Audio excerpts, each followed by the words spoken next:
ಗೋಪಾಲ್ ಭಂಡಾರಿ ಅಭಿಮಾನಿ ವೇದಿಕೆ, ಸಾಮಾಜಿಕ ಸೇವಾ ಟ್ರಸ್ಟ್ ಹೆಬ್ರಿ, ಹಾಗೆಯೇ ಗೋಪಾಲ್ ಭಂಡಾರಿಯವರ 75ನೇ ಹುಟ್ಟುಹಬ್ಬದ ಕಾರ್ಯಕ್ರಮದ ಪ್ರಯುಕ್ತ ಸಾಧಕರಿಗೆ ಸನ್ಮಾನ ಮತ್ತು ಪ್ರತಿಭಾವಂತ ವಿದ್ಯಾರ್ಥಿಗಳಿಗೆ ಅಭಿನಂದನಾ ಕಾರ್ಯಕ್ರಮದ ಅಧ್ಯಕ್ಷತೆಯನ್ನು ವಹಿಸಿರುವಂಥ ನಮ್ಮ ಹಿರಿಯ ನಾಯಕರು, ಗೋಪಾಲ್ ಭಂಡಾರಿ ಅಭಿಮಾನಿ ವೇದಿಕೆಯ ಅಧ್ಯಕ್ಷರಾದಂಥ ನಮ್ಮ ನೆಚ್ಚಿನ ಕೃಷ್ಣ ಶೆಟ್ಟಿಯವರೇ, ವೇದಿಕೆಯಲ್ಲಿ ಉಪಸ್ಥಿತರಿರುವಂತಹ ಯುವ ನಾಯಕರು, ಸಾಮಾಜಿಕ ಮುಖಂಡರು, ಕೊಡುಗೈ ದಾನಿಯೂ ಆಗಿರುವಂತಹ ಶ್ರೀ ಉದಯಕುಮಾರ್ ಶೆಟ್ಟಿಯವರೇ,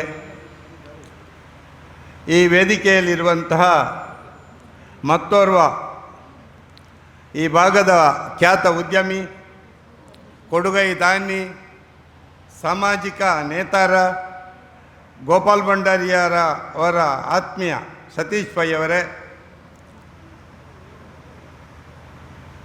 ಅದೇ ರೀತಿ ನಮ್ಮ ಹೆಬ್ರಿ ಬ್ಲಾಕ್ನ ಅಧ್ಯಕ್ಷರಾದಂಥ ಉದ್ಯಮಿಗಳು ಆದಂತಹ ಗೋಪಿನಾಥ್ ಭಟ್ರವರೇ, ಹಿರಿಯರಾದಂತಹ ಸುಧಾಕರ್ ಕೋಟ್ಯಾನ್ರವರೇ, ಮಹಿಳಾ ಅಧ್ಯಕ್ಷರುಗಳಾದಂತಹ ಸುಮಾ ಅಡ್ಯಂತಯ ಅವರೇ, ಹಾಗೆ ಭಾನುಭಾಸ್ಕರ್ ಅವರೇ, ಹಿರಿಯ ನಾಯಕರಾದಂಥ ಕಾಂಗ್ರೆಸ್ ಮುಖಂಡರಾದಂಥ ರಾಘವ ದೇವಾಡಿಗ ಅವರೇ, ವೇದಿಕೆಯಲ್ಲಿರುವಂಥ ಹಿರಿಯ ಕಾಂಗ್ರೆಸ್ ಮುಖಂಡರು, ಮಾಜಿ ಕಾರ್ಕಳದ ಬ್ಲಾಕ್ನ ಅಧ್ಯಕ್ಷರಾಗಿ ಅತ್ಯಂತ ಸಮರ್ಥವಾಗಿ ಗೋಪಾಲ್ ಭಂಡಾರಿಯವರ ಜೊತೆಯಾಗಿ ಕಾರ್ಯನಿರ್ವಹಿಸಿದಂಥ ಸುಧಾಕರ್ ಕೋಟ್ಯಾನ್ರವರೇ, ವೇದಿಕೆಯಲ್ಲಿ ಸನ್ಮಾನಗೊಳ್ಳಲಿರುವಂತಹ ಈಶ್ವರ್ ಮಾಲ್ಪೆ ಅವರು, ಅದೇ ರೀತಿ ಪ್ರಶಾಂತ್ ಮಿಲಿಟರಿ ನಮ್ಮ ದೇಶದ ಗಡಿಯನ್ನು ಕಾಯ್ದು ಇವತ್ತು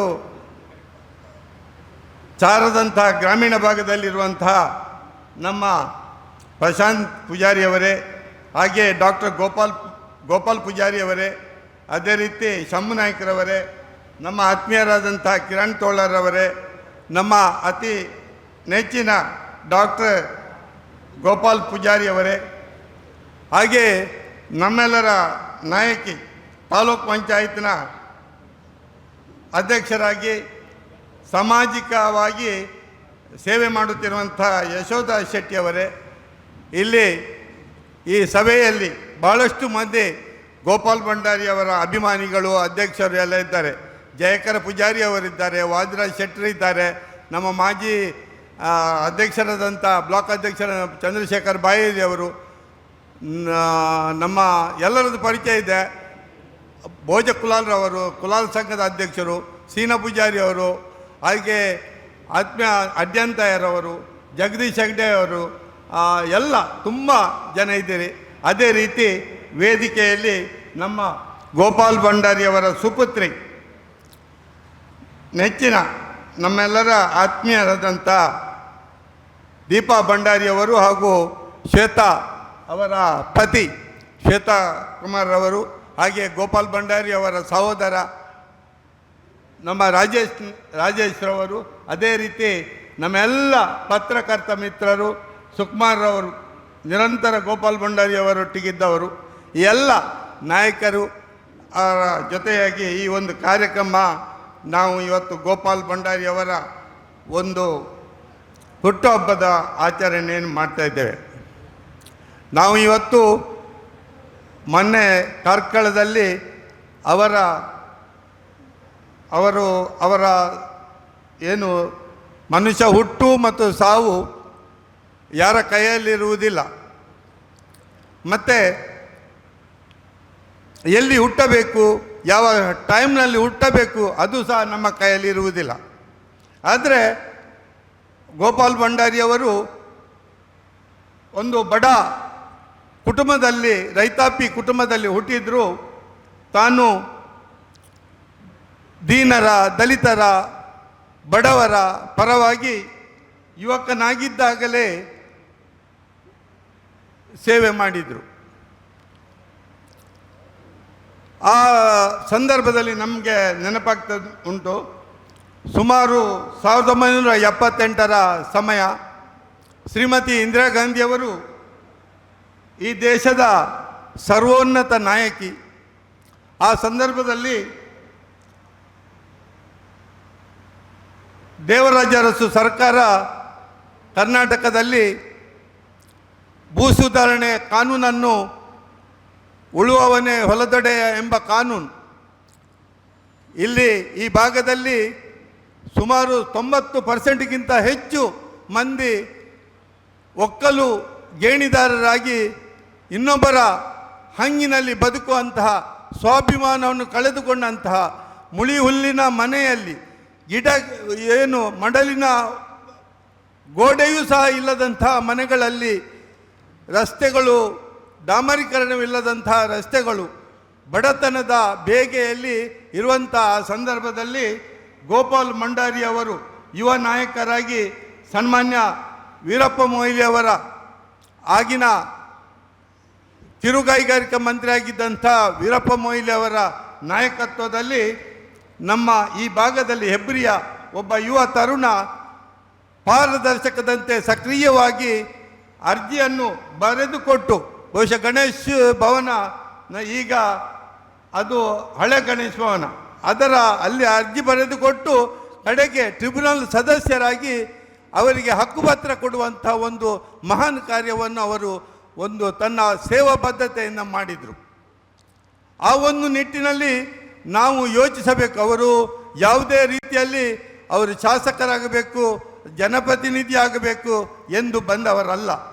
ಕೇವಲ ತನ್ನ ಬಡವರ ಬಗ್ಗೆ, ದಬ್ಬಾಳಿಕೆಯ ವಿರುದ್ಧ, ಸಾಮಾಜಿಕ ಅಸ್ಪೃಶ್ಯತೆಯ ವಿರುದ್ಧ, ಸಾಮಾಜಿಕ ಅಂತರದ ಬಗ್ಗೆ ಅವರು ಆ ದಿನಗಳಲ್ಲಿ ಕಂಡುಕೊಂಡದ್ದು ತಾನು ಬಡಜನರ ಪರವಾಗಿ ನಿಲ್ಲಬೇಕು, ಶ್ರೀಮಂತರ ಪರವಾಗಿ ಎಂದೂ ಸಹ ನಿಲ್ಲಲಿಲ್ಲ. ಬಡವರ ಪರವಾಗಿ ನಿಂತು ಬಡವರಿಗೆ ಸಹಾಯ ಮಾಡುವಂಥ ಒಂದು ದೊಡ್ಡ ಗುಣವನ್ನು ಬೆಳೆಸಿಕೊಂಡು ತಾನು ಜಿಲ್ಲಾ ಪಂಚಾಯತ್ ಸದಸ್ಯನಾಗಿ, ತಾಲೂಕು ಪಂಚಾಯತ್ ಅಧ್ಯಕ್ಷರಾಗಿ, ಹಾಗೆ 2 ಬಾರಿ ಶಾಸಕರಾಗಿ ಮುಖ್ಯಮಂತ್ರಿಯ ಕೈ ಕೆಳಗೆ ಸುಮಾರು ವರ್ಷಗಳ ಕಾಲ ಸೇವೆಯನ್ನು ನಡೆಸಿ ಈ ಹೆಬ್ರಿ ಭಾಗದ ಅಭಿವೃದ್ಧಿಯ ರೂವಾರಿಯಾದರು. ಇವತ್ತು ಹೆಬ್ರಿ ತಾಲೂಕು ಆಗಿದೆ. ಅದರಲ್ಲಿ ಗೋಪಾಲ್ ಭಂಡಾರಿಯವರ ಒಂದು ದೊಡ್ಡ ಮಟ್ಟದ ಸಾಧನೆ ನಾವು ಕಾಣಬಹುದು. ಹೆಬ್ರಿಯ ಪ್ರಥಮ ದರ್ಜೆ ಕಾಲೇಜ್ ಇರ್ಬೋದು ಅಥವಾ ನವೋದಯ ಸ್ಕೂಲ್ ಇರ್ಬೋದು, ಹೆಬ್ರಿಯ ಸರ್ವಾಂಗೀಣ ಅಭಿವೃದ್ಧಿಯಲ್ಲಿ ಗೋಪಾಲ್ ಭಂಡಾರಿಯವರ ಪಾತ್ರ ಬಹಳಷ್ಟು ದೊಡ್ಡದು. ಅದೇ ರೀತಿ ಇವತ್ತು ಹಲವಾರು ಉದ್ಯಮಿಗಳು, ಹಲವಾರು ಯುವ ನಾಯಕರು ಬೆಳೆದಿದ್ದಾರೆಂದರೆ ಇವತ್ತು ಗೋಪಾಲ್ ಭಂಡಾರಿ ಅವರ ಒಂದು ಕೃಪಾ ಕಟಾಕ್ಷದಿಂದ ಅಥವಾ ಅವರ ಬೆಂಬಲದಿಂದ ಅಂತ ಹೇಳಲಿಕ್ಕೆ ನಾನು ಇಚ್ಛಿಸ್ತೇನೆ. ಬಹುಶಃ ನಾವು ಹೆಬ್ರಿ ತಾಲೂಕು ಒಂದೇ ಒಂದು ವಿಷಯ ಹೇಳಿ ನನ್ನ ಮಾತನ್ನು ಮುಗಿಸ್ತೇನೆ. ಹೆಬ್ರಿ ತಾಲೂಕು ಆಗುವಂಥ ಸಂದರ್ಭ ಖಂಡಿತವಾಗಿಯೂ ಇರಲಿಲ್ಲ. ಯಾಕೆಂತೇಳಿದರೆ ನಮ್ಮ ತಾಲೂಕನ್ನು ಕೈಬಿಟ್ಟು ಹಿಂದಿನ BJP ಸರ್ಕಾರ ಅದನ್ನು, ಯಡಿಯೂರಪ್ಪ ಸರ್ಕಾರ ಅದನ್ನು ಕೈಬಿಟ್ಟಿತ್ತು. ಆದರೆ ಅದೇ ಸಂದರ್ಭದಲ್ಲಿ ಉಡುಪಿಗೆ ತಾಲೂಕು, ನೂತನ ತಾಲೂಕು ನೂತನ ತಾಲೂಕನ್ನು ರಚಿಸತಕ್ಕಂಥ ಒಂದು ಸಮಿತಿ ಅಧ್ಯಕ್ಷರನ್ನು ಉಡುಪಿಗೆ ಕಳಿಸಿದರು. ಆ ಸಂದರ್ಭದಲ್ಲಿ ಗೋಪಾಲ್ ಭಂಡಾರಿಯವರು ಅಲ್ಲಿಗೆ ಬೈಂದೂರು ತಾಲೂಕಿನವರು, ಉಡುಪಿ ಕಾಪುನವರು, ಬ್ರಹ್ಮಾವರದವರು ಎಲ್ಲರೂ ಸಹ ಬಂದಿದ್ದರು ಉಡುಪಿಯಲ್ಲಿ. ಆದರೆ ಆ ಒಂದು ಸಂದರ್ಭದಲ್ಲಿ ಅವರು ಗೋಪಾಲ್ ಭಂಡಾರಿಯವರು ಒಂದು ಅಂದಿನ ಅಧ್ಯಕ್ಷರಿಗೆ, ಏನು KN ಸಿಂಗ್ ಇರ್ಬೋದು, ಆ ಅಧ್ಯಕ್ಷರಿಗೆ ಬಹುಶಃ ಅತ್ಯಂತ ಯಾಕೆ ಹೆಬ್ರಿ ತಾಲೂಕಾಗಬೇಕು, ಯಾವ ರೀತಿಯಲ್ಲಿ ತಾಲೂಕಾದರೆ ಆ ಭಾಗಕ್ಕೆ ಪ್ರಯೋಜನ ಆಗ್ತದೆ ಮತ್ತು ತಾಲೂಕು ಉಡುಪಿ ಕುಂದಾಪುರ ಕಾರ್ಕಳದಿಂದ ತಾಲೂಕು ಯಾಕೆ ಎಷ್ಟು ದೂರ ಇದೆ ಅದನ್ನು ಬಹಳ ಅತ್ಯುತ್ತಮವಾಗಿ ಪ್ರಸ್ತುತಪಡಿಸಿದರು. ಆದ್ದರಿಂದ ನುಡಿದರೆ ಮುತ್ತಿನ ಹಾರದಂತಿರಬೇಕು, ನುಡಿದರೆ ಮಾಣಿಕ್ಯದ ದೀಪ್ತಿಯಂತಿರಬೇಕು, ನುಡಿದರೆ ಸ್ಫಟಿಕದ ಶಲಾಕೆಯಂತಿರಬೇಕು, ನುಡಿದರೆ ದೇವರು ಮೆಚ್ಚುವಂತಿರಬೇಕು ಎನ್ನತಕ್ಕಂಥ ಅಂಥ ಒಂದು ಮಾತಿನಲ್ಲಿ ಅವರನ್ನು ಯಾವುದೇ ರೀತಿಯಲ್ಲಿ ಸಂದರ್ಭಕ್ಕೆ ಸರಿಯಾಗಿ ವಿಧಾನಸಭೆಯಲ್ಲಿರಲಿ ಅಥವಾ ಯಾವುದೇ ಸಭೆಯಲ್ಲಿ ಆಯಾಯ ಸಂದರ್ಭಕ್ಕೆ ತಕ್ಕಂತೆ ಮಾತುಗಳನ್ನು ಮಾತಾಡಿ ಬಹುಶಃ ಸರಳ ಕನ್ನಡದಲ್ಲಿ ಬಹಳ ಸುಂದರವಾಗಿ ಅತ್ಯುತ್ತಮ ಭಾಷಣಕಾರರಾಗಿ ಅವರು ನಮ್ಮನ್ನು ಆಕರ್ಷಣೆ ಮಾಡುತ್ತಿದ್ದರು. ಮತ್ತು ಯಾವತ್ತೂ ಸಹ ಅವರು ತಮ್ಮ ಬದುಕಿನ ಸಂಕಷ್ಟವನ್ನು ಯಾರಲ್ಲಿಯೂ ಸಹ ತೋಡಿಕೊಂಡವರಲ್ಲ. ತಾನು ನಗುತ್ತಾ ಮನೆಯಿಂದ ಹೊರಟು ಸಾರ್ವಜನಿಕವಾಗಿ ತನ್ನನ್ನು ತಾನು ತೊಡಗಿಸಿಕೊಂಡು ನಿರಂತರ ಜನಸೇವೆಯನ್ನು ಮಾಡಿದರು.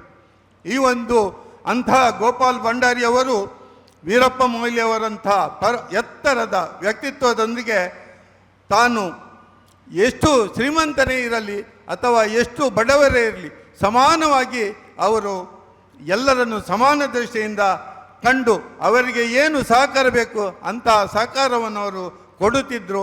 ಮತ್ತು ತನ್ನ ಎಂದೂ ಸಹ ತನ್ನ ಕಷ್ಟವನ್ನು ತೋಡಿಕೊಳ್ಳದೆ ತನ್ನ ಬದುಕಿನಲ್ಲಿ ಉನ್ನತಿಯನ್ನು ಸಾಧಿಸಿದಂತಹ ಒಬ್ಬ ಮಹಾನ್ ನಾಯಕ. ಇವತ್ತು ನಾವು ಅವರನ್ನು ಕಳೆದುಕೊಂಡಿದ್ದೇವೆ. ಆದರೆ ನಾವು ಇವತ್ತು ಏನೂ ಸಹ ಸಂಭ್ರಮ ಪಡುವಂಥದ್ದು ಇಲ್ಲ. ಆದರೆ ಇವತ್ತು ಕೃಷ್ಣ ಶೆಟ್ಟಿ ಅವರು ನಮ್ಮ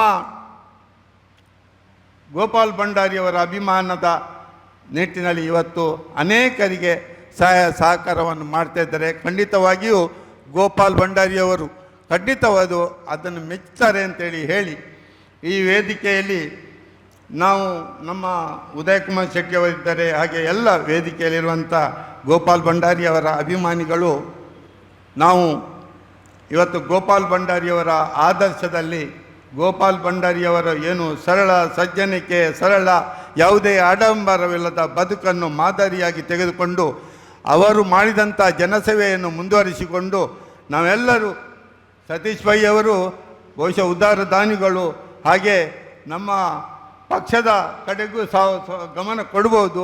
ನಮ್ಮ ಪಕ್ಷಕ್ಕೆ ಸಹ ನಾವು ಜಾತ್ಯತೀತ ನೆಲೆಯಲ್ಲಿ ಮತ್ತು ಯಾವುದೇ ರೀತಿಯ ಎಲ್ಲರನ್ನು ಹಿಡಿದುಕೊಂಡು ಹೋಗುವಂಥ ಮಹಾನ್ ನಾಯಕ ಗೋಪಾಲ್ ಭಂಡಾರಿ ಅವರು.